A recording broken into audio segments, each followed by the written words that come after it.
আসসালামু আলাইকুম গাইস, আপনারা সবাই কেমন আছেন? ঈদের তৃতীয় দিনে ঈদ মুবারক। ঈদ মুবারক। তো আমি আজ ইসে শুটকি দিয়ে গাইস এটা রান্না করতেছি।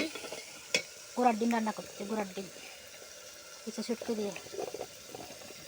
আপনাদের বাচ্চারা যদি এভাবে খাইতে না চায় ঘোড়ার ডিমগুলা, তাহলে আপনি ঘোড়ার ডিম বলে বলে বাচ্চাদেরকে ডিম ডিম বলে খাওয়াইতে পারবেন।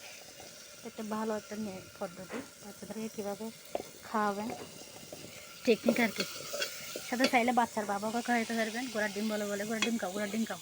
অনেক স্বাদ, অনেক স্বাদ। রহিম অবশ্যই দিয়ে দিলাম।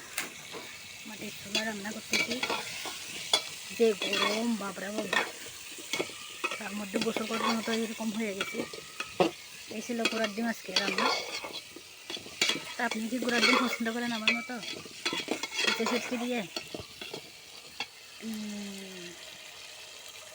পুরে রান্না ঘোড়ার ডিম দেখছেন? ঘোড়ার ডিম কার কার ভালো লাগে ঘোড়ার ডিম খাইতে?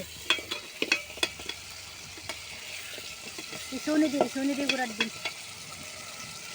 বলে ন বুঝন নাকি হোসারা আরে হোসারা। তো কার কার ভালো লাগে কমেন্ট করবেন। ঘোড়ার ডিম দিয়ে হোসারা।